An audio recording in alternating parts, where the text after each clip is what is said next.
Yeah. All pro, JAFFOs, ball out, Pro Bowl, Tony Romo, 40-yard dash, boy, don't be slow, mo. Get on the court, boy, I may go outside in the sun like Elliot Kobo. I'm running fast, LA de la Cruz, turn on the JAFFOs, get my news. 7FL doing good, how I knew. All pro, JAFFO, the all pro, jumps off sports, they speak facts, you talk smack, you get sacked, come tune in, sit in chat, sport you like, they speak all that.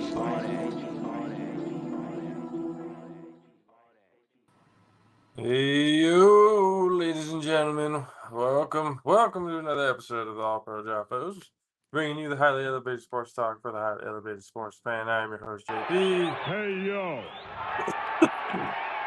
Filling in for the 6'10 Beast from the Southeast and DJ Madsticks. You guys know him, you guys love him, you guys are the night owls with them from the Mizzle and Dub show, both Dub and Mizzle. What's up, guys? What's happening? What's going Hey on, man, I love that intro, man. I felt I had to give a little bit of an applause for that one. I wonder why you love that intro. Well, I would have loved it if it even wasn't for Who Done It, but I love it because how he added in the A7L and A7FL into the intro. I mean, you spectacular. Well, not just that. He incorporated Tony Romo, for crying out loud. Like who thinks of that? I'm not gonna lie, that's the only line in that whole thing that I was like, all right, you really snuck a Cowboys reference in. All right, okay, I get you, clever. Well, it could have been worse. You could have said Boomer Sooner, and then that would have flipped you off your lid. Oh no, then I would Florida have. State. He's a Seminole. No, we don't do that around here. That's fine. If it would have been Florida State, I would have been cool with it. It just there's certain lines you just do not cross, and that's 100%. 100%. Ladies and gentlemen, you guys have already known, at least for the last few days. You can see it hanging up behind me. We lost a legend, 93 years old, Willie Howard Mays Jr. This one, so it's kind of crazy how it all happened, especially with my mom and dad. My dad is a all-out Willie Mays. He has a signed baseball with the catch as the picture and everything framed up.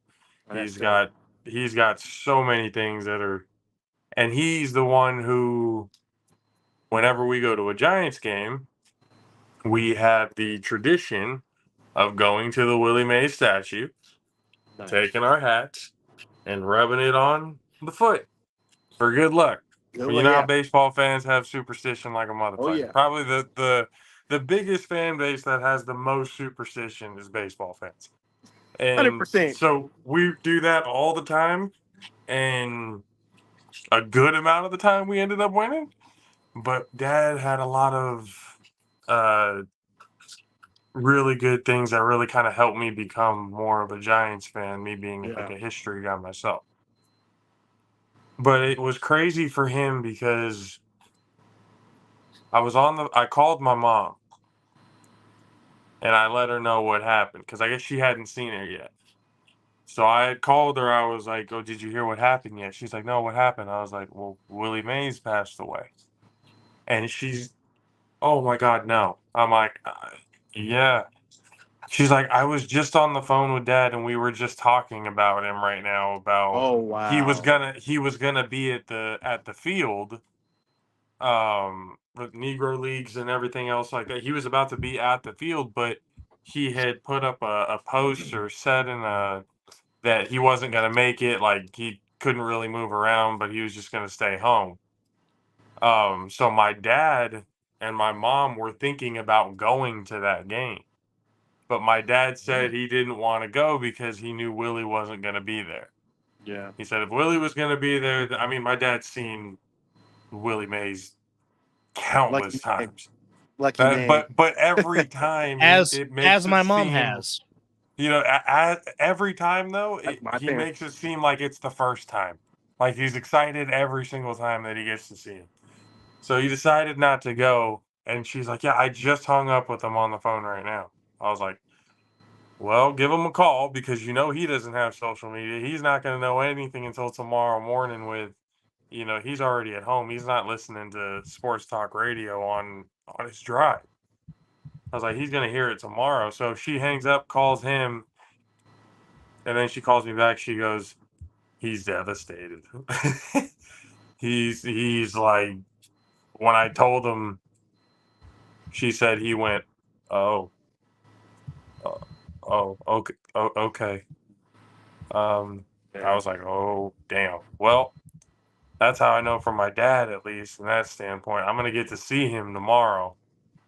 So we'll see what kind of state he's in at that point. But we're talking about somebody who absolutely changed the game and brought, from my standpoint, there's GOATs and there's gods of certain games. There's certain people in, football, certain people in baseball, certain people in basketball. It's just a tier all up in there. They're not part of this conversation because we already know that that's God tier. Willie Mays is in God tier. 100%. He's in that realm. My dad would always make the argument that he's probably the greatest baseball player that ever lived. Well, he doesn't have to argue too much because that's a straight up fact. That Willie Mays is a staple to baseball. I mean, the whole sports world was shook when he passed. 93 years old. Fabric of He lived a good one. Of America. Fabric of Americana. Dwayne Kuiper said it best when he was on pregame live on NBC Sports BR. He said, yes, Willie was adored by everybody in America, but he was ours, in reference to the Bay Area. He was ours. He belonged to us. Okay, because as I said on my post, I said this is the greatest baseball player God ever created. Okay, now, there's a song called Willie, Mickey, and the Duke. Don't play it. And don't play again, it because we got flack for you playing it, so don't play it. I'm not. I'm not playing it. My point is, Ted Williams, Joe DiMaggio, Hank Aaron, all these gentlemen, Hall of Famers in their own right, and they have all said to a T, Mays is the GOAT. Okay, 100%. No other player will go up to a manager in an all-star game and will say, I'll make the lineup, which is what Willie Mays did. Because he was Savage. Because true story. He says, I'll bat leadoff, Clemente will bat second, Aaron will bat third. I'll get on, Clemente will get me over, Aaron will knock me in. Knock everybody in. Only the hell. Willie Mays. Well, he was a two-time All-Star Game MVP and played in 24 of them. As they said, the All-Star Game was the Willie Mays showcase. But Willie Mays, even on his teams, he would set the defense from center field. He would tell the infields where to position, tell the outfield where to position. The master of the basket catch. Yes. Now yes. he didn't have to tell Gaylord Perry and Juan Marshall what pitch to throw because Gaylord and Juan knew what they were doing on the mound. I mean, there's that. But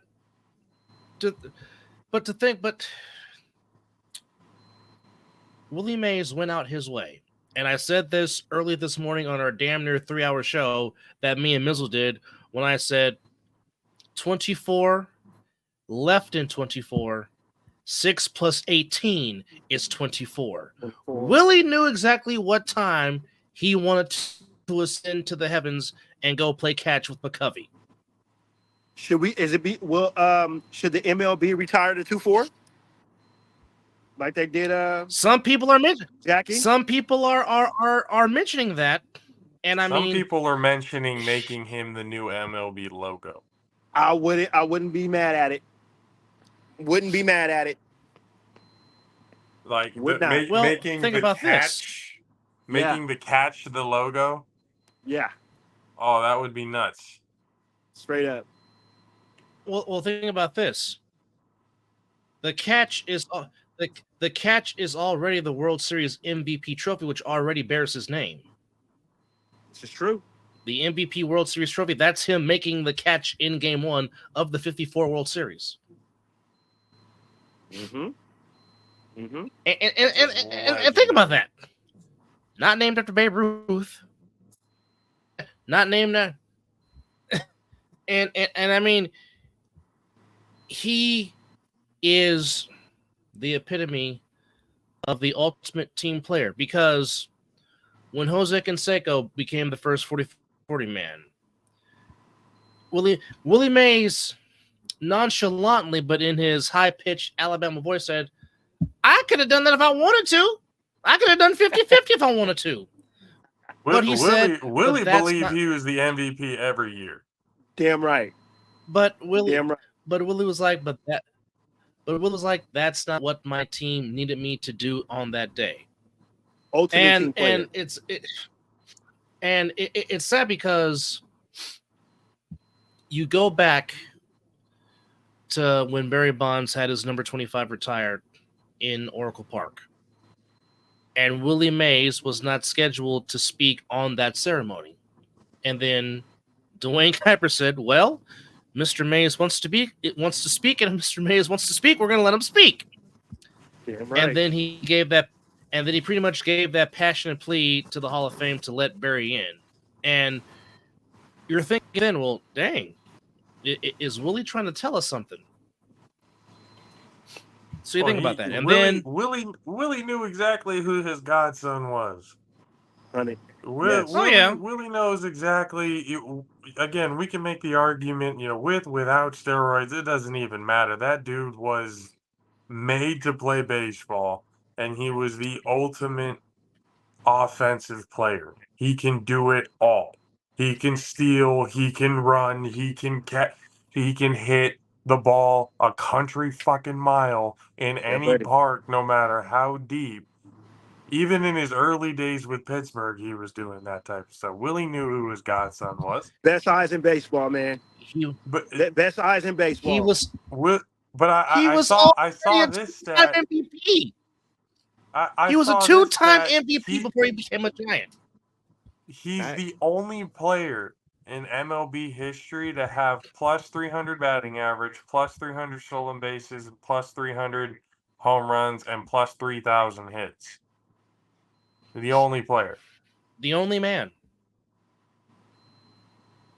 I mean, shit, you talk about records that could possibly be. That's insane. I mean, this, you look back, you see everything, and then starting out at 17 years old because they couldn't take him, just yet. Yeah. In the draft, and then the very next year they took him. And they had the ceremony and everything for him over at the field. I'm drawing a blank on the fucking name of the field. Rickwood. Rickwood. There we go. And it brings up a lot of those, because I've seen Willie. I mean, like, not face to face shaking his hand. I haven't gotten that lucky to be able to do that, but I have been when I think it was Marshall's statue went up. Willie was there, and we were there for that. We were able to kind of see him, on the field, come out, say hi to everybody. So it's like he has an aura about him that when he walks on the field, it's like, that's fucking Willie Mays. Damn right, yeah. That's the greatest baseball player that ever lived walking the diamond right now. You show your respect, take a goddamn hat off. Yeah, damn right. Big respect. the dude was he was unreal. The numbers he put up and the shit that early baseball players, minority players of color had to deal with during that time, and it was actually something that actually surprised me that it happened. I'm sure it surprised the producers over there at Fox Sports as well. Reggie Jackson coming up and said what he said, and I have the clip right here, and I want to play it in its entirety. I didn't bleep anything out because this is real shit that people need to hear, and it like from one of the greatest players to play the game. This is coming from him and what he had to deal with. So here's what Reggie Jackson. I'm just saying, as you know, Reginald Martinez Jackson's never at a loss for words. Nope. But here's a Reggie Jackson. For you to come back to a play that you played with one of the greatest teams around. Alex, when people ask me a question like that, it's like coming back here is not easy. The racism that I played here, when I played here, the difficulty of going through different places where we traveled. Fortunately, I had a manager and I had players on the team that helped me get through it. But I wouldn't wish it on anybody. People said to me today, I spoke, and they said, you think you're a better person, you think you won when you played here in Concord. I said, I would never want to do it again. I walked into restaurants and they would point at me and said, the nigger can't eat here. I would go to a hotel and they say, the nigger can't stay here. We went to Charlie Finley's country club for a welcome home dinner and they pointed me out with the N-word. He can't come in here. Finley marched the whole team out. Finally, they let me in there. He said, we're going to go to the diner and eat hamburgers. We'll go where we're wanted. Fortunately, I had a manager and Johnny McNamara that if I couldn't eat in the place, nobody would eat. We'd get food to travel. If I couldn't stay in a hotel, they'd drive to the next hotel and find a place where I could stay. Had it not been for Raleigh Fingers, Johnny McNamara, Dave Duncan, Joe and Sharon Rudy, I slept on their couch 3-4 nights a week for about a month and a half. Finally, they were threatened that they would burn our apartment complex down unless I got out. I wouldn't wish it on anyone.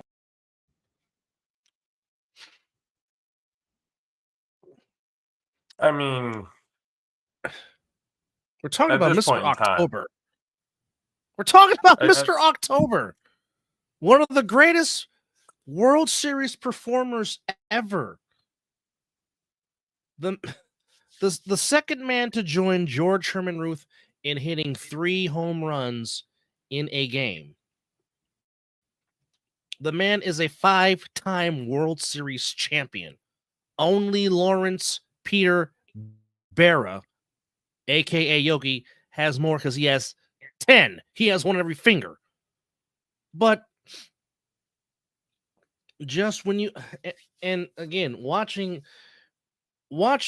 that game last night with my mom on our couch, and I instantly just go back to my grandfather. My grandfather was a proud black man from Texas. Obviously, you hear the story about how about a lot of people of color left the Mid-South, Deep South, came to the West Coast to get away from the racism that they'd gone through. And just watching all that, the ceremonies and all that, I couldn't help but to think about my grandfather and how he would have been a very proud black man last night watching that.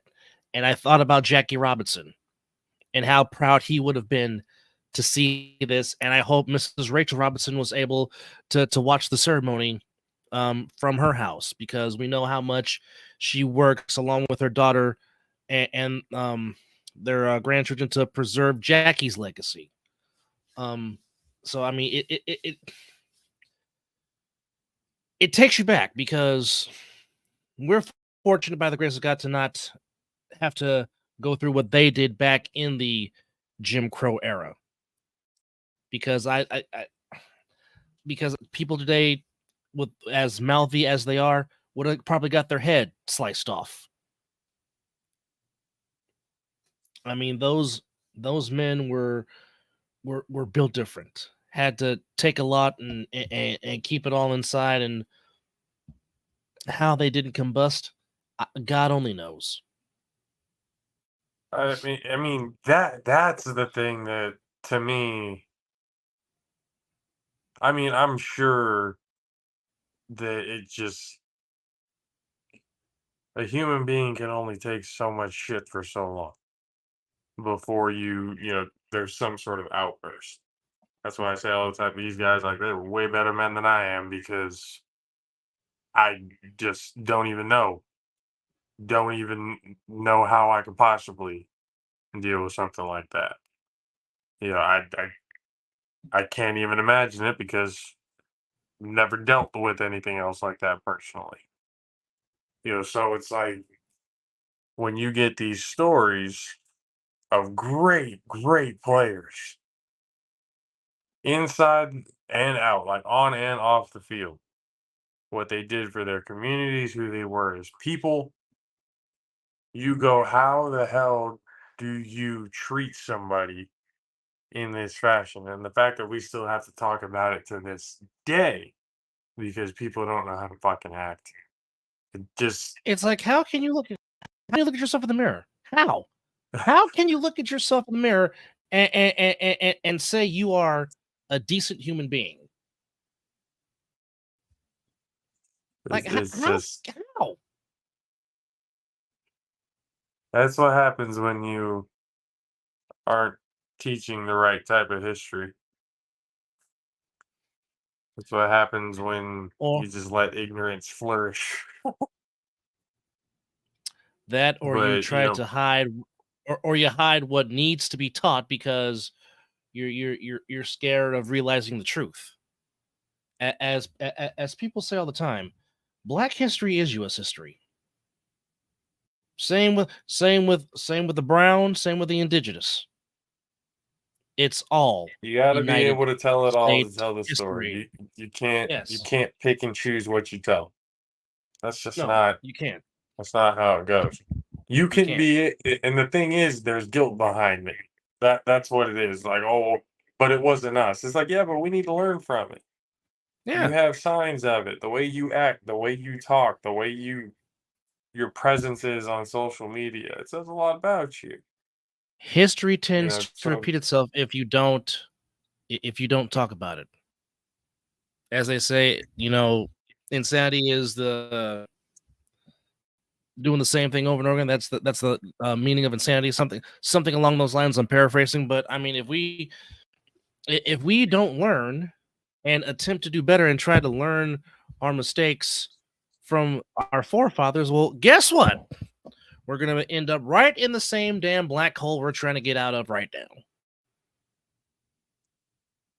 yeah, it just again, it doesn't make any sense when you hear history. You hear these stories. You're supposed to learn from them. Learn what not to. Okay, that was fucked up. Let's not ever do that again. Yeah. That's something that we Let's not can go. just Let's not retread. Let's not go there. Let's not retread. we Let's don't not need to retread. try and justify why it happened, who hit the time. Well, it only happened. Don't need to get defensive. Just acknowledge that it happened. Yep, it happened. Sorry about it. Moving on. Let's try and get together and come up with a fucking solution. But that seems to be lost upon a few people in this country. Well, And that's lost. we have That's lost. greats That's like lost on a lot of people in this country. Oh my god. and it's insane how with Willie, it's like playing since the early 50s. We're talking about Reggie Jackson talking about this in the 60s.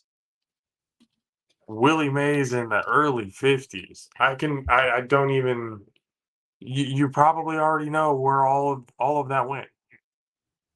But then he was so goddamn good, you couldn't deny the man. He was No. so damn good that even like you could have the hatred in your heart as much as you wanted to. You had to go, God damn, that dude is good. He is insanely talented. But I He- go back. But I go back.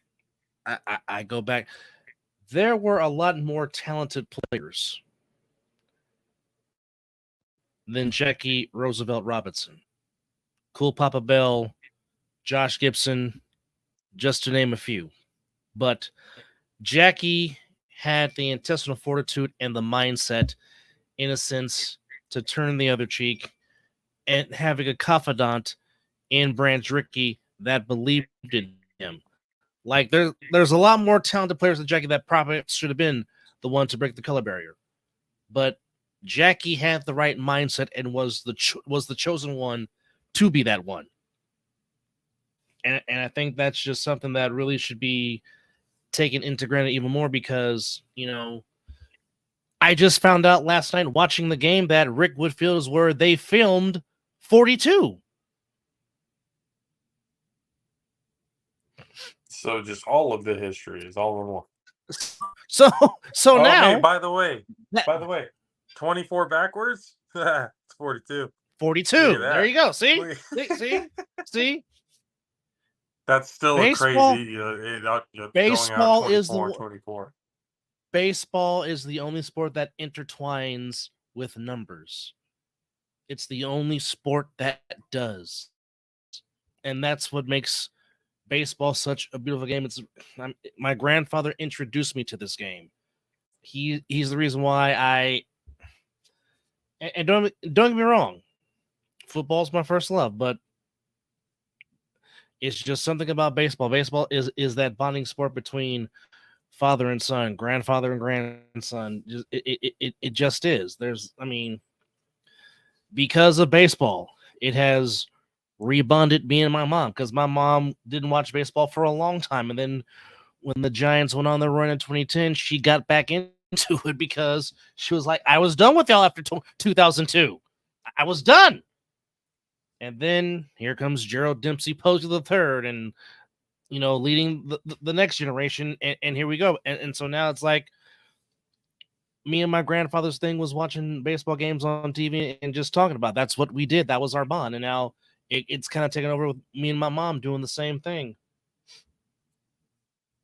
Facts. I was gonna say my dad is definitely the reason why.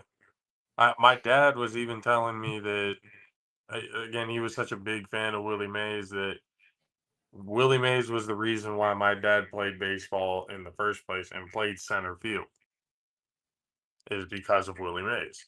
Well, the song Center just- Field by John Fogerty of Creedence, the water band. That song is about Willie Mays, which I just found that out a couple of days ago. So I mean, Willie Howard Mays Jr. just transcends America. He just does. Like him being on the Donald Reed show, him being on, Bob Hope specials when you didn't have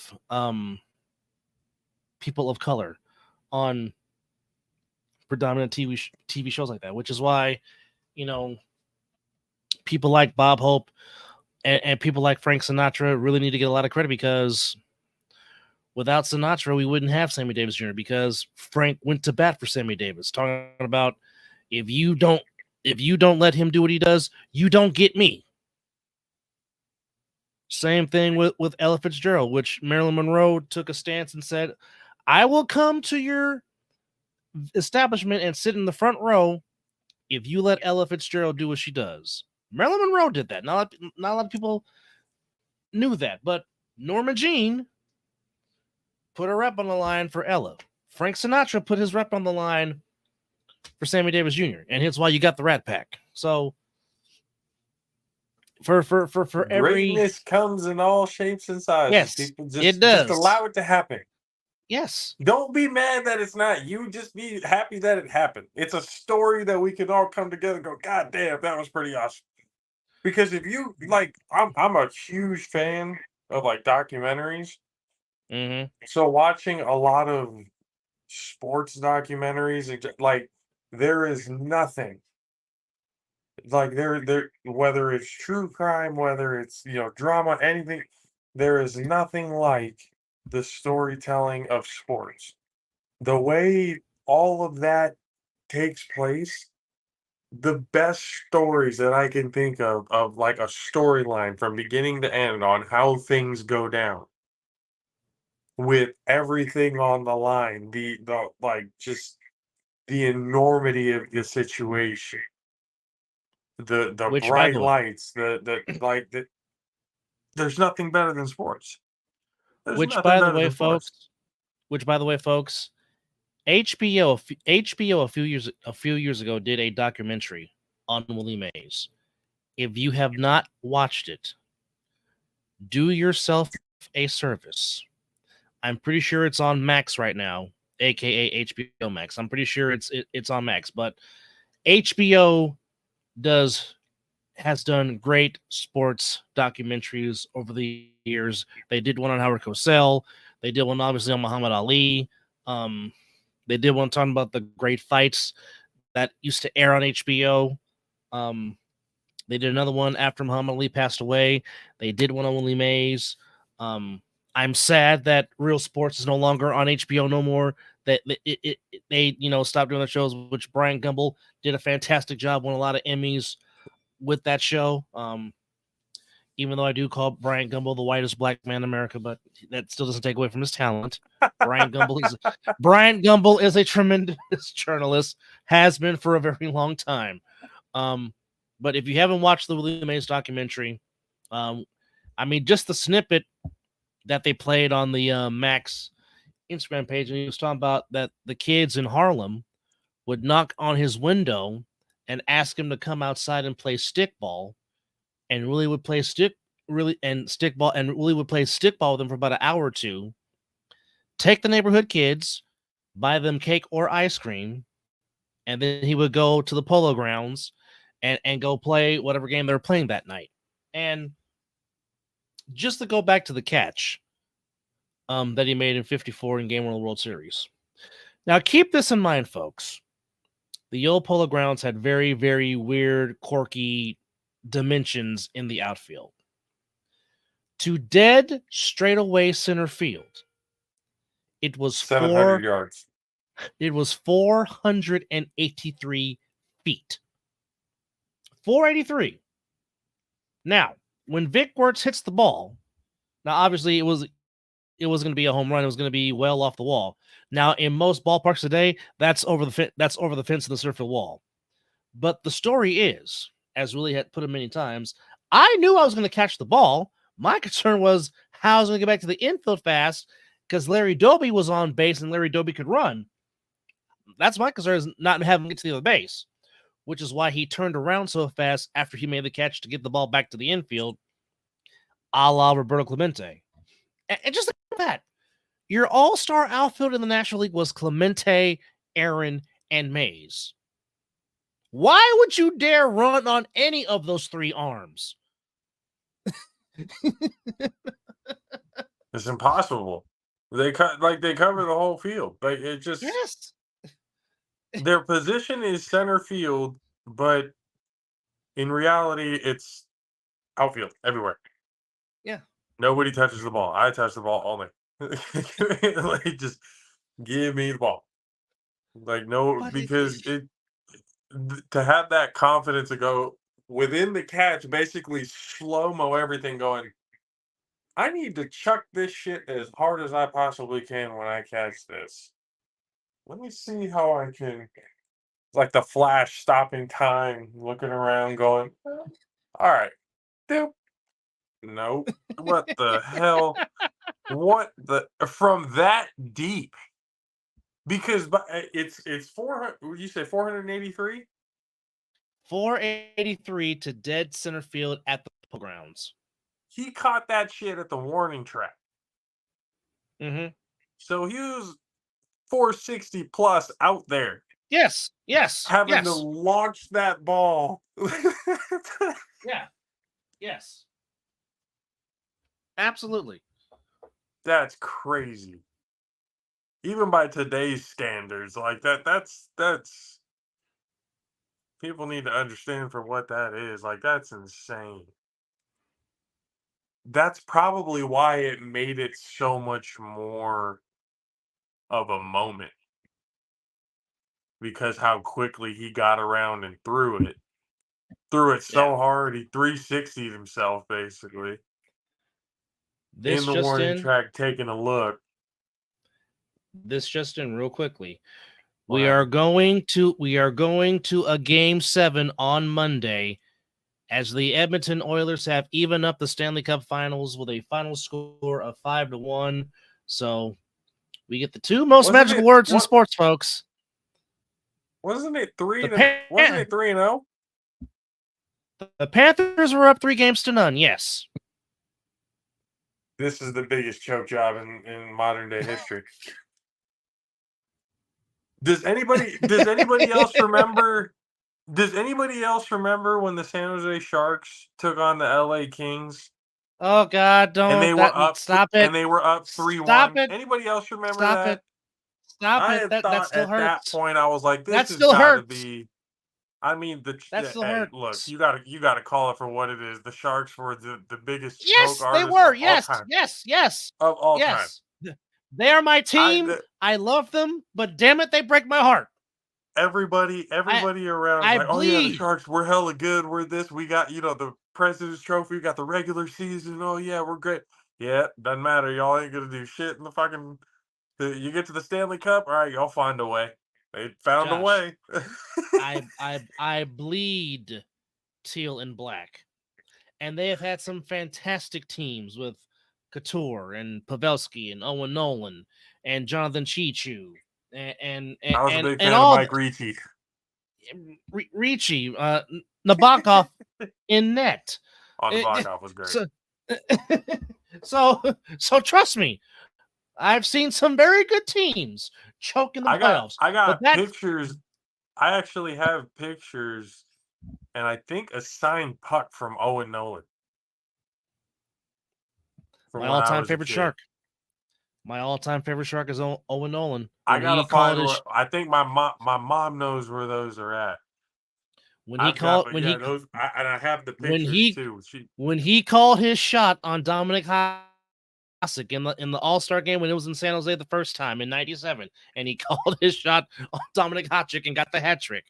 Remember like it was yesterday. Mizzle, I'm sorry. He went there. Yeah, he had to bring up that pain. Yes.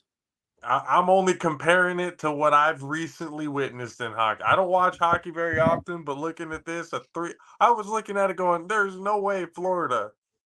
I was like, Edmonton's going to find a way to just, again, Edmonton was looking at it going, they were going to be the best. Florida was one of those dark horse teams that you look at, if you're not careful, they're going to beat your ass. And they go up 3-0. The Florida Panthers are now tied going to a 7th game. Oh, y'all better not lose. Y'all better not lose that 7th game. I'm telling you right now. You're gonna add to that McJesus hype train all the way. Well, again, and I mean, it's been a long time. Like I said, the last time a Canadian team won the Stanley Cup final was the Montreal Canadiens back in 1983, which oddly enough was the last Stanley Cup final that Wayne Gretzky played in, and Patrick Waugh, before he went to the Avalanche, got his last ring with the Montreal Canadiens. So it has been 31 seasons since the last time. We've seen riots for shit like this in America. Canada's gonna burn itself to the ground if the Edmonton Oilers win the Stanley Cup. Well, on the west coast side of Canada, yes, they will. In the Pacific time zone in Canada, yes, because I mean, heck, when the Canucks lost Game 7, I want to say it was to the Boston Bruins, when Longo was the goalie. You saw like fire images in the sky because they were mad that Vancouver lost in Game 7 in their final series. Good luck trying to get to Edmonton, Alberta, Canada, cuz. You will be lost in that sea of orange and blue if the Oilers win their first Stanley Cup since 1990. I wouldn't even like. Again, shit is going to be on fire. People are going to be on top of cars, on top of light posts, on top of stop signs and street lights. Well, heck, it is going they to were that way. be chaos. They were that way today in Boston during the Celtics parade. I think Boston gets a lot that they don't deserve as a city.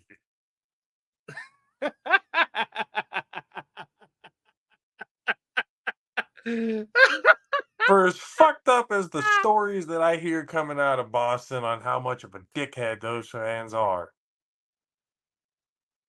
they don't deserve the hardware that they get. Like that I don't know. There's something. Well, nothing against the players. It's really nothing yes. against the players. I think Jason Tatum, Jaylen Brown, the whole.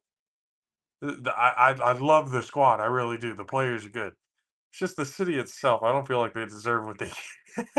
Hey, I get it. I mean, I've been a Jaylen Brown fan since he was playing basketball at Haas Pavilion in Berkeley, California as a California Golden Bear. And me and Mizzle saw firsthand what the young man could do as he then torched a very good ranked Oregon Ducks team, which oddly enough, the late, great Bill Walton, the great redhead and deadhead, was actually commentating that game that me and Mizzle went to, watching Jaylen Brown torch and cook some Ducks from Eugene, Oregon. So you knew the talent was there, and he was the right guy to win the Finals MVP as Boston took care of business in the Finals. But I'll just say this, and I love Marcus Smart. Marcus Smart was a good Celtic. He was a beloved Celtic, and Marcus Smart can play on my team any day of the week. But the trade for Drew Holiday, to which, again, I don't understand why the Milwaukee Bucks. First off, you're going to trade him in conference, and then you're going to trade him to your longtime bitter playoff rival in the Celtics, which was basically the final piece that Brad Stevens and Joe Mazzulla needed to put the Celtics over the hump. I will never understand why the Bucks did that. I never understand why certain teams do what they do. I'm not going to lie. Because with Drew Holiday, I was like, this guy, when we're talking about like defensively, what this guy is able to do, not just put up points, like he can put up points any day of the week. That comes easy to him. He can drop a 20, 20, 25 plus, whenever he wants to. Like he's a good shooter. But defensively, like he is a headache to everyone. He is somebody that nobody wants. He kind of seems like an early Spurs Kawhi Leonard, just all over the place defensively. That long build, just able to anticipate everything that the offense is doing to be able to get the steal and change the momentum. Like that guy is. As soon as he left Milwaukee, I was like, Milwaukee. Look, I understand Giannis, went off, dropped the 50 burger, did all of that. I understand, what Giannis Antetokounmpo did in those finals. But without Drew Holiday on that team, him and Bobby the Portis, Milwaukee Bucks aren't winning shit. Him and Bobby Portis turned it around because let's not forget, Milwaukee was down 2-0. Phoenix handled business in the first 2 games of those finals in 2021, and then Portis and Holiday set it up for Middleton and Giannis to do what they did, and Portis and Holiday just clamped down on Devin Booker, and Chris Paul disappeared, and thus Milwaukee won their first title in 50 years since the captain and the Big O are on the Bucks squad that won their last title. Yeah, I mean, people were clowning Jason Tatum, which I thought was pretty funny. He was trying to have his Kevin Garnett moment. And when you look at it, you look at it and go, all right, yeah, he was trying to replicate that anything's possible without saying anything is possible. I get it. I understand. But you know what? Let it be authentic. What are you doing, Jason? You don't need to replicate. See, that's what's wrong with this whole thing. Like, everybody wants to replicate other shit.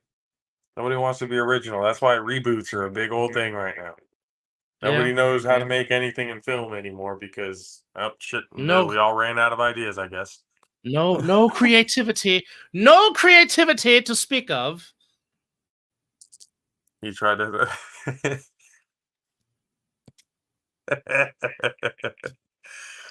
Couldn't pull off. Nope, he could not. So, yeah, see, that's what I'm saying. Like, try to have your own moment. You don't need to try and replicate it as if you're actually on that level. Like, it's different. You need to relax. Have your own moment. You just won the finals. You don't need to be KG. You don't need to be Paul Pierce. You don't need to be anybody else but Jason Tatum. Mm-hmm. Take your son, have a good time, enjoy it. Just savor and enjoy the moment. That's all you got to do. But I guess congratulations to the bosses. I know my brother Caleb was my other brother Gustavo was also very excited about another Boston Celtics.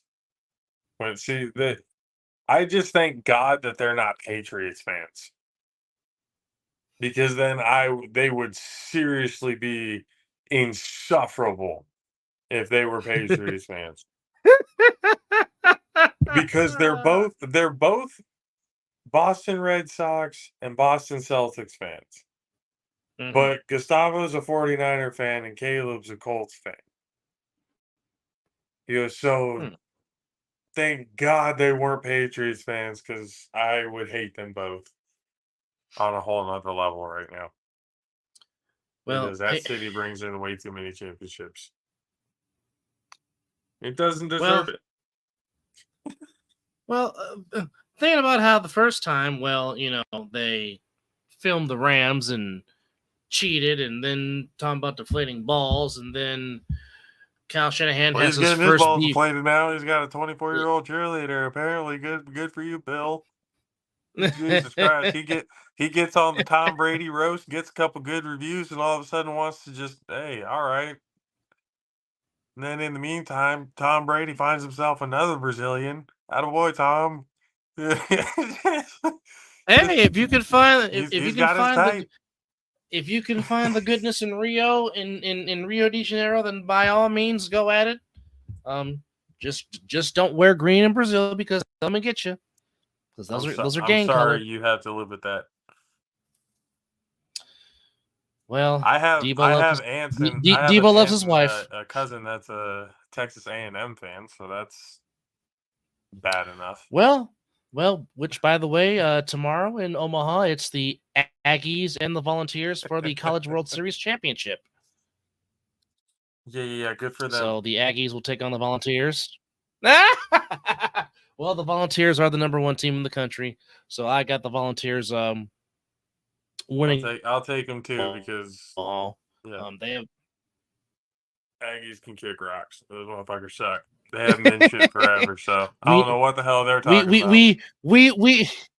We know the Bevo runs strong in thy veins of Josh Perneda.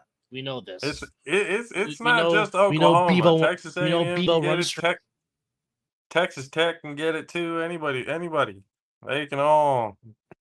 You, at the end of the day, who brings in the big bucks? Fucking Bevo. That's who brings in the big bucks. That's who the people come to see. That's who the fucking people come to see. Hook 'em, Bevo. Congratulations. The NBA season's now over, so now we have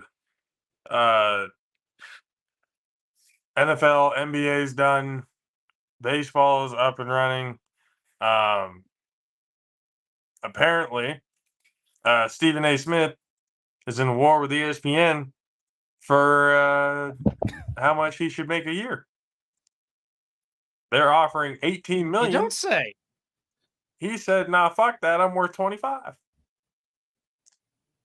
Now, I don't know about you, but I have never heard about sports anchors trying to reset the market on how much sports anchors and talking heads get paid to say what the producers are telling them to fucking say. I what? 25 Stephen A. Stop. Come on. 18 million? Really? If You you want don't want 25? the if You you want 25? if you don't want the 18 million, Stephen A, give it to me and I will divide it amongst my family. Like, I'll take that.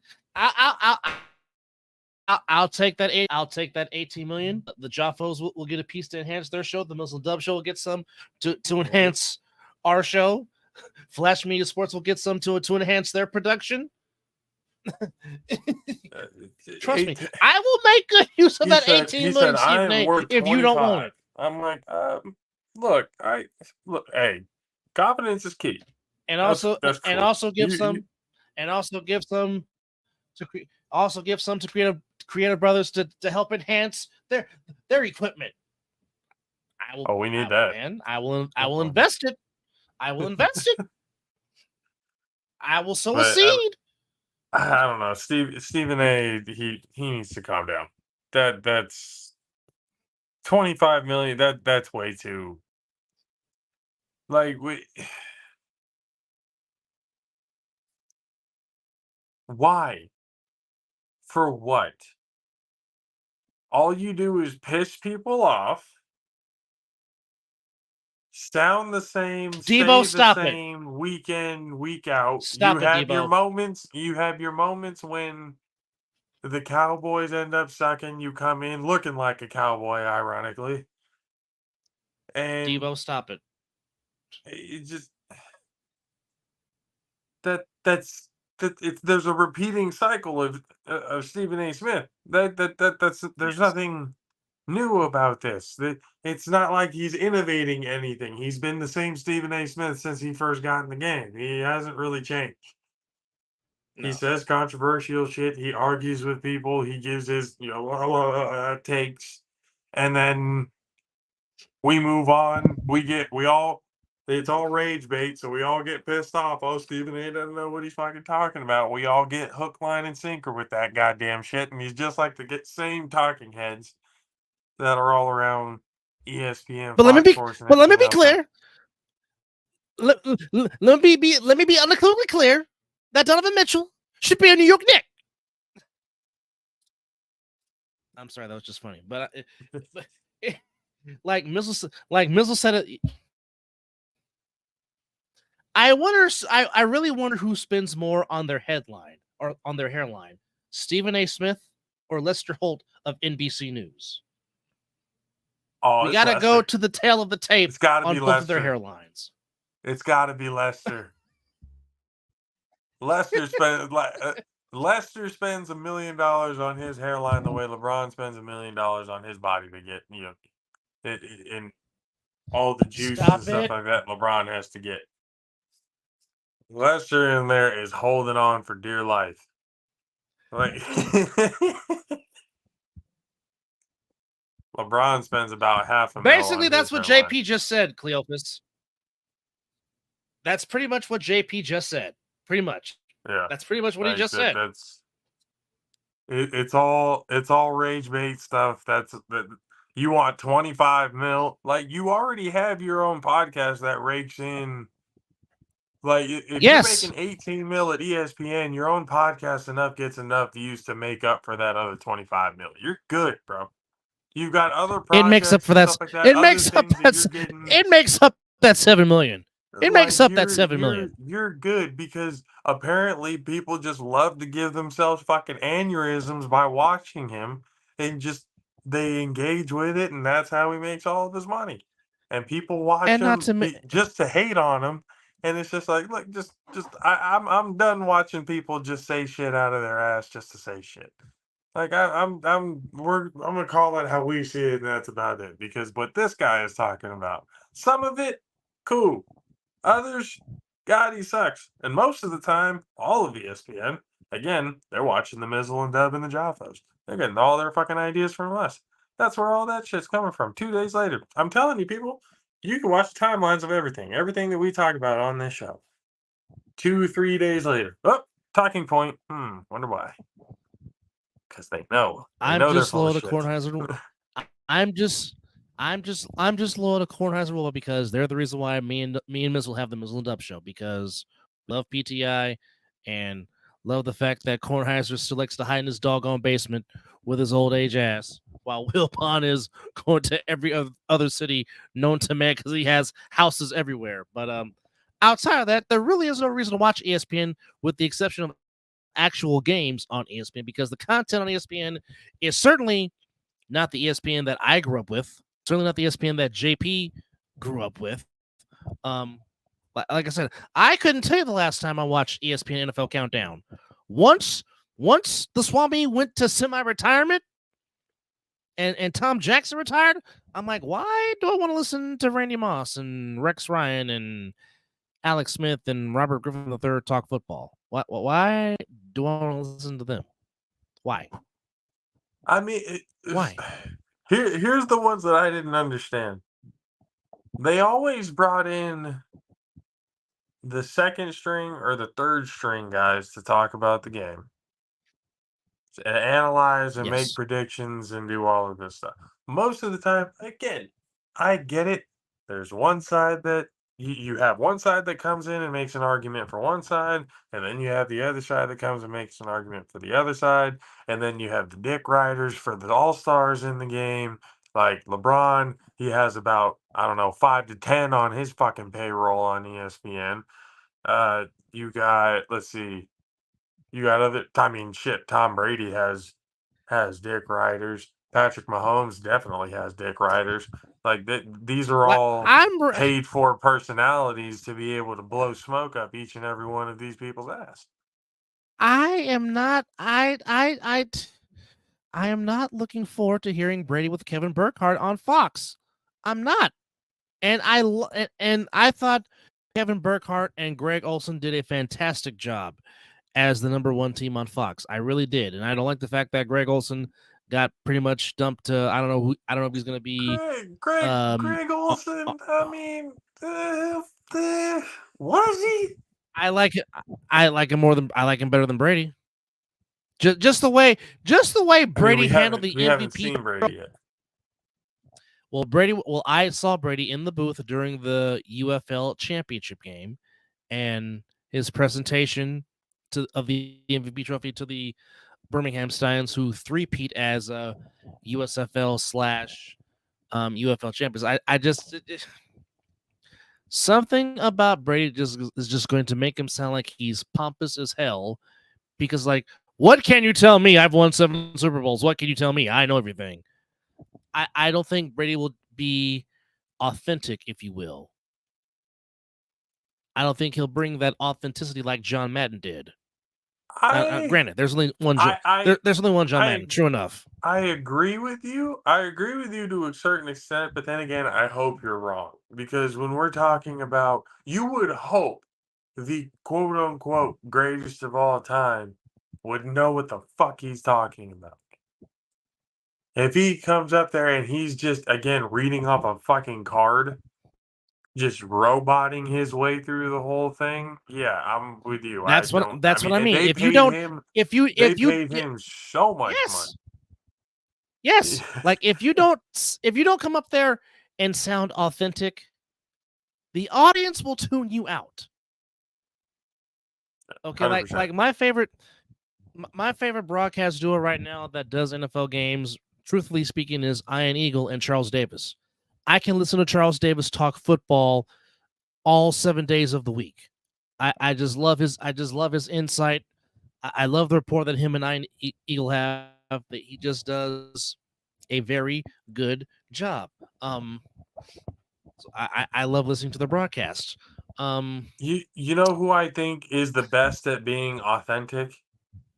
and not giving a fuck Who's that? whether he's on camera or not. Mr. Beast Mode Who's that? himself, Marshawn Lynch. I love the shit out of that man because it doesn't matter what network he is on. He is going Marshawn to be authentically him. Marshawn is a treasure. Marshawn is a treasure. Absolutely. We need to protect that man at all fucking costs. When we're talking about authenticity and being yourself, that's what I'm talking about. Be you. Not this fucking robot professional all suited and booted all the damn time and it like put some style in it. Like actually talk like dude, be you. Be authentic. Be you. Talk football, but be you. People want to see like they saw you have the passion on the field to be one of the greats. And this is what I'm talking like, when you got like Ray Lewis, all these other great, players who actually go on there to talk and give analysis. They have their regulars, Dan Orlovsky, like the backups and stuff who they bring on, as their regulars. Dan Orlovsky? What's a Dan Orlovsky? I mean, we don't need that's a whole nother. We don't need to talk about Dan Orlovsky any more than he's already been given. It's just. I don't understand. It's like in the Sims family too. Like, get them off camera. Get them off. Like, nobody needs to hear what Phil or Chris has to say about the game of football. Just there are people who just don't need to be there. And I hope Brady turns into one of those guys. But again, he's authentic. We need authenticity. And with Stephen A. 25 mil, no. It's not. I honestly think ESPN would be willing to go another way. Do you really ESPN think now there's been so much money and they're backed by the fucking mouse? Yeah, they are. They're good. They'll be on with you or without you, Stephen A. Now here's something that now it's funny you mention because there have been some rumblings that possibly, Colin Cowherd might return to the Mouse House. There is some rumblings about that. Colin Cowherd? Yes, the herd. Yes. No. The word coward. That Not a fantasy. That doesn't get me excited in the least. Now you're gonna have Colin Cowherd and Mad Dog Russo. That's not TV I want to watch. I don't want to watch that. I barely give a fuck about what Stephen A. Smith and Mad Dog Russo have to argue about, like two old ass men, sitting on the front porch not knowing what the fuck they're talking about, like a literal barbershop from Coming to America. Talking shit. That is literally what goes on between those two. No. Mad Dog Russo doesn't know what the fuck he's talking about. No. And you're gonna have him and Colin Cowherd, Russo another guy Russo and Stephen A. Smith is Walter Matthau and Jack Lemmon, two grumpy old men. That's what those two men are. but not the funny version like Walter Matthau and Jack Lemmon, God rest their souls. No, god awful. It's just I don't and Mad Dog, he does this all the time too now. I guess he's been hanging out with Donnie T. He's been hanging out with Donnie T a little too often or watching too much film because he does this way too much now. Just I'm like, what are we doing? Why what's with the jazz hands? He's waxing on, waxing off. Wax on, wax off, Daniel-san. He's gonna wax himself off of TV because this is just ESPN needs to clean house and figure something out because this is just it's getting absurd at this point. Now he wants $25 million to say the same shit that he said for the last 10 years. Doesn't make any sense to me. Not one bit. Well, I mean, Well, I mean, most people consider him the face of ESPN now that the Swami's not is practically similar. Well, I guess it's a mix between him and Scott Van Pelt. I'm not sure. I don't know, but I mean, it's like Scott when you Van Pelt, like I think Scott Van Pelt is great. I honestly do. So do I. But I love SVP. They haven't thought, they think of him as like kind of the late night guy, or they don't think of him as that big time everyday type of, even though he could probably fill that role there. And then you have to get somebody, like, you have to get, who would be a good duo? Scott Van Pelt and who? Who would be a good duo to be able to kind of sit there and argue with each other? Scott Van Pelt and, let's see. We got to find somebody who knows what they're talking about, though. We can't. It can't just be somebody who says shit just to say shit. We need somebody who actually knows the game.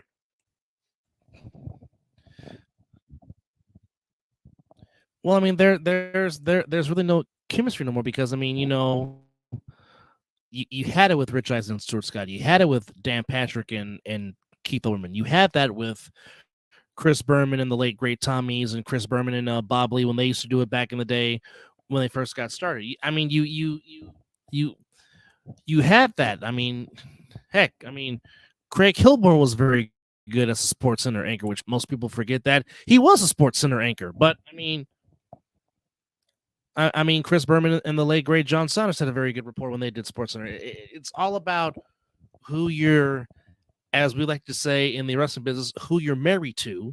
Who you're married to on the anchor desk really does go a long way. I mean, just recently, one of the great news anchors at KTVU Channel 2, Julie Hayner, just had her last newscast as she is retiring after 27 years. But I mean, she had a great partner and a great mentor and a great dance partner in the legendary Dennis Richmond. So it's all about who you're married to that can either enhance you or keep you down.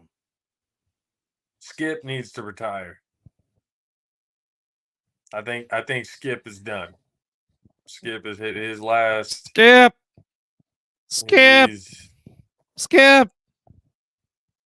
Gotta tip that cap and move on to the next thing, Skip, because it's all over. It's all done. He can't find anybody. I got a question. Why in the blue hell is LaShawn McCoy on a show? Can you answer that for me?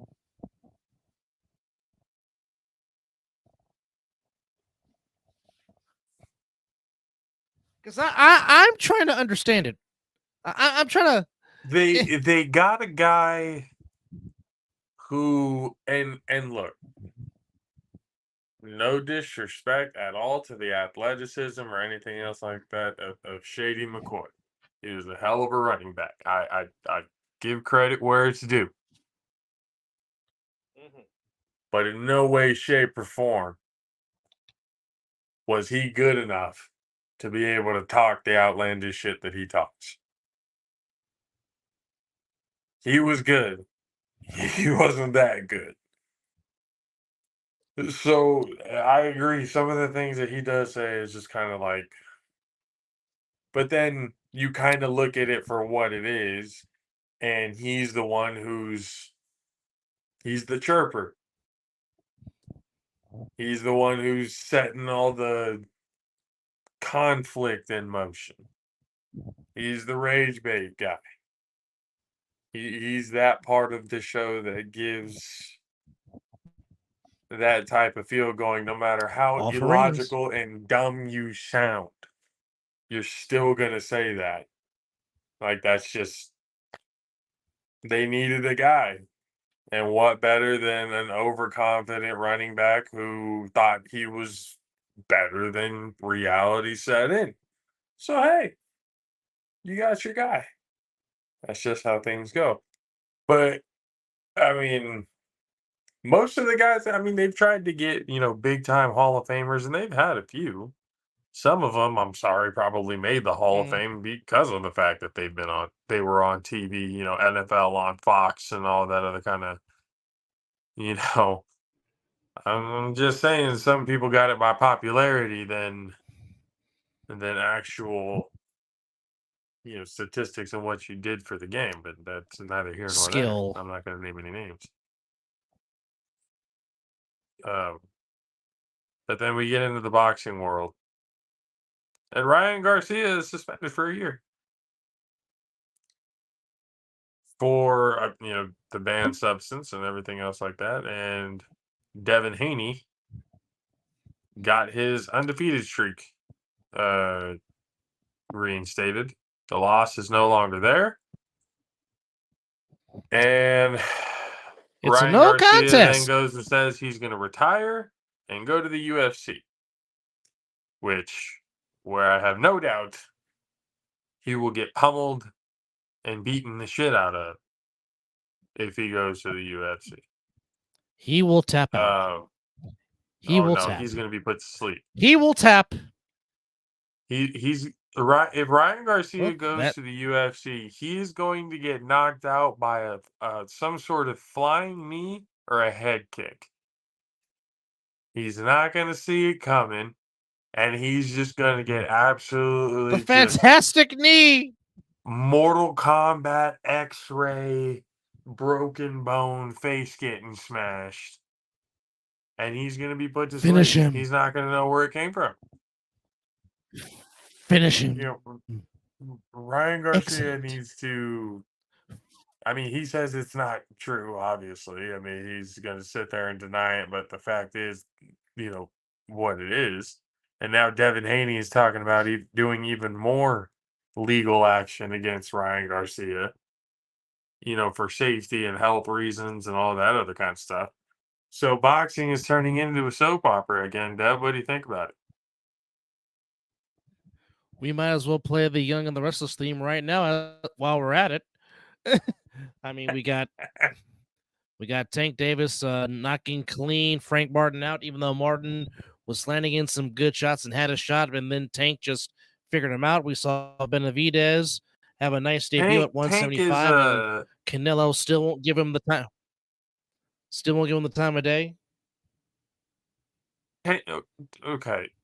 Tank, that knockout, when he was just sitting there and beating his ass with overhand rights and lefts in the corner, and as soon as he got up, just came up with like that uppercut cross combination from fucking Baltimore and hell, and just absolutely takes the chin off of Frank Martin.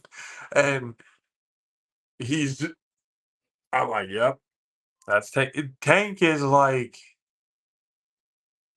the small version of Deontay Wilder when it comes to power. And like he can put you out cold almost at any time. He's kind of like that, even though Deontay Wilder, that stat of 40 wins, 0 losses, all 40 by knockout, that's fucking insane. That's absolutely crazy. Yeah, so with Tank, he's got that uppercut that just it's vicious because he's small and compact. He gets all that power and just boom, straight up into your chin. And then Benavidez, It's one of the best in the game. I don't know why the Benavidez Canelo fight won't happen. And I don't think it's on Benavidez. I think it's on Canelo. There's something. Yeah, I don't want to say. Oh, it's all on Cinnamon because. You think he wants to wait another year or two when Benavidez starts to kind of dip in his prime type of thing? He's kind of doing what Floyd's doing. He's waiting for people to get out of their prime. But they're still a big enough name to be able to, if you beat them, it's going to look good.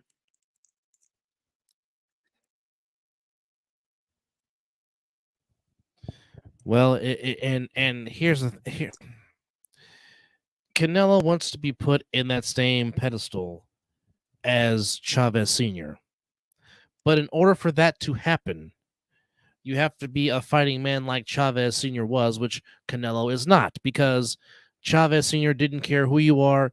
Chavez Sr. would fight anybody and go anywhere to fight anybody. And that's why Chavez Sr. was beloved by Mexican boxing fans alike, be it from Mexico or That's the Mexican real. Americans. That's the It real just, goat right there. 89 and fucking 0 before his first loss. You can't tell me yes. that you put Julio 89 Cesar before his Chavez, first Julio loss. Cesar 89, Chavez 80, and Floyd Mayweather 80, in their prime. I think Julio Cesar Chavez just beats the hell out of him. Because Floyd would be running the entire time, and that's good because Julio that likes would to be a chase. very compelling fight for sure, because I know for sure Senior beat Jeff, his one of Floyd's uncles. I don't know if Chavez fought Roger. I want to say he did, and possibly might have beaten him too. But I know He knocked him out. Senior has the Mayweather in his book. That he knocked out Roger. Yep. Well, actually, Twice. I'm gonna go look that up. I'm pretty sure it happened twice. At minimum one. Well, I will.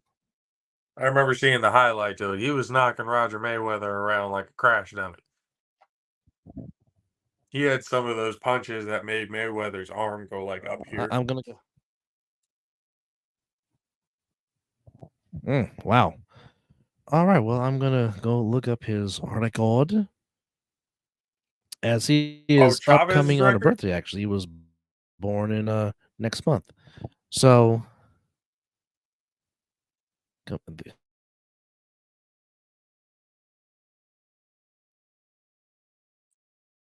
107 wins, 6 losses, and 2 draws. do your job. With 86 Okay, knockouts. enough of sounding like Belichick. Come on now. Okay, so, all right. So no, there's that. Got his revenge on Frankie Randall. All right. He went 86 Pernell and Whitaker. sorry. Before his Going first up. loss.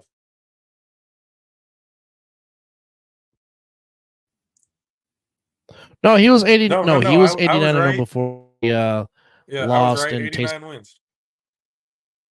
Frankie Randall. He was 89 before he went down to the campus for the first time. So, you are correct. He beat Roger Mayweather twice. First time was in July 7th, 1985, TKO in which one was it? It was, I believe it was the 6th round. okay. TKO. Second round, Mayweather was down twice in the second round. Richard Steele, go figure, he was the referee. That took place at the Riviera Hotel and Casino in Las Vegas on July 7th, 1985. Then, second time they fought would be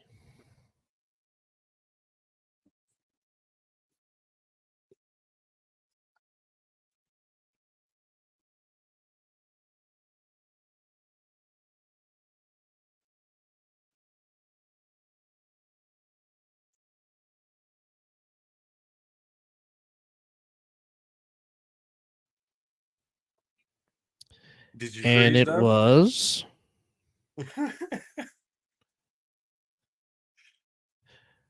I don't know. I don't look frozen. No, I'm reading stuff here and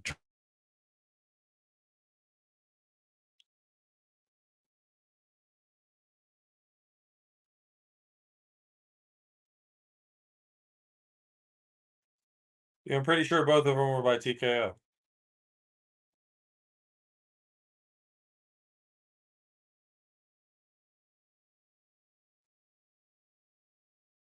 He had a draw to Pernell Whitaker. Lost to Frankie Randall, and then fought him again the next time and beat him. Then beat Meldrick Taylor, Tony Lopez, and then he went on another run and then lost to a really young Oscar De La Hoya. Looked like Dub did get on. I just noticed it right now. But regardless, the boxing world, Oscar De La Hoya going in, he was the one who took him out for the second loss.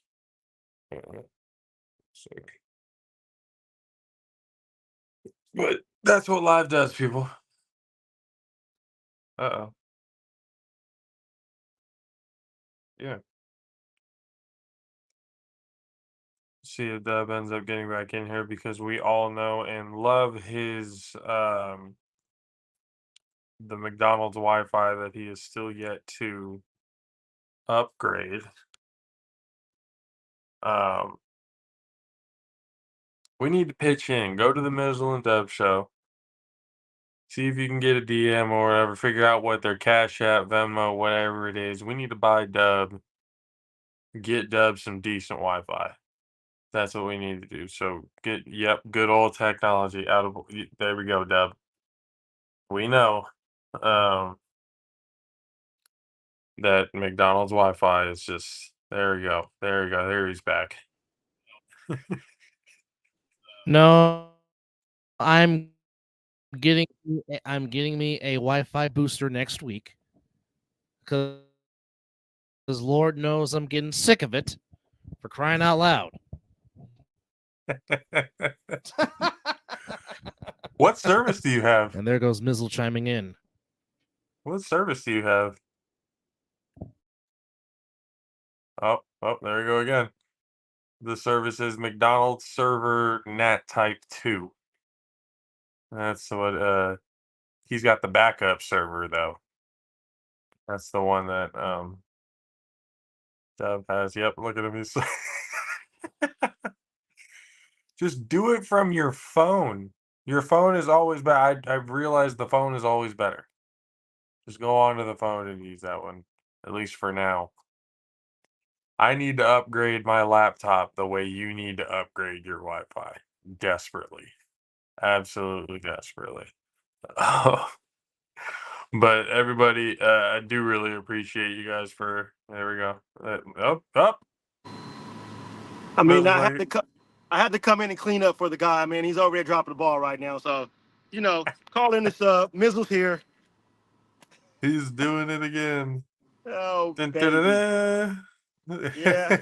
Yep, and he's gone. I had to go because he was just sitting there loading. But did you hear anything about the fights and everything? I was looking at Julio Cesar Chavez, and I was saying he's probably one of the greatest of all time, if not the greatest of all time, in my opinion. How many fights he put up? I mean, the record speaks for itself. The man fought any and everybody. He wasn't scared. It wasn't no like, I'm ducking you. If you wanted to fight Cesar Chavez, you got that fight. Yep. There was no doubt about him stepping in that ring, and he was going to give you 12 rounds of hell if it made it that long. Hey, Sunshine, how you doing? Fuck technology right now. Yeah, That's yeah. That's what it does. But ladies and gentlemen, we appreciate you guys hanging out with us on this Friday night. Everyone, please have a very safe weekend. We've got some things coming up this weekend. If you are in town, get down to River City High School tomorrow to be able to get the semi-playoffs, the Tigers taking on the Nightmares, and beat the holy hell out of them last time. So we'll see how it goes this time around in the semifinals of the playoffs. And then Sunday, Cali Gold, our Pro JAFFOs, proudly sponsored team, taking on our buddies over in Las Vegas, the Las Vegas Kings, 3:30 this Sunday. So if you're in town in the Roseville area, get down to the game and enjoy yourself for the 19th ranked indoor football team in the country. And once again, we appreciate you guys for hanging out with us in this last little video as we head out. Once again, it's a big loss to having the great Willie Mays. Don't forget, we got 7 NFL playoffs Sunday. The U and the Nightcrawlers kick it off at 10 1 Eastern. Bagway versus Huff. Bagway versus Huff, yes, indeed. We got a lot to cover. We got the Animals and the BIC in the 1 p.m. 4 p.m. 1 Pacific game time. And, of course, late start here in Vegas at 8 p.m. Sick with it off 3 weeks of rest.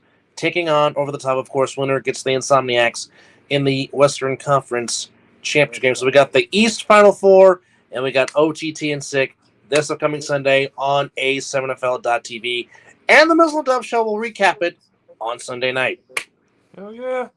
Don't miss it, ladies and gentlemen. We appreciate you guys for hanging out. And once again, this last little tribute to one of the greatest of all time, if not the greatest of all time, Mr. Willie Mays from the All-Pro JAFFOs, myself, JP, for Mizzle and Dub from the Mizzle and Dub Show. We'll see you guys again next time. Later.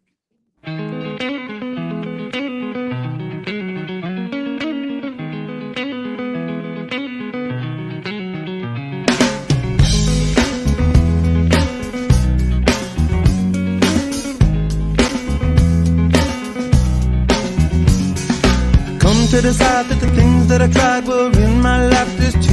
Here's the pitch to Willie. Swung on, hit deep to left. That one is way back, way back, way back. Pulitzer by number 600 for Willie Mays. And the bye-bye Baby Bonanza. And the Giants come to home plate to greet him. Number 600 for Mays. He hit it over the 370-foot mark.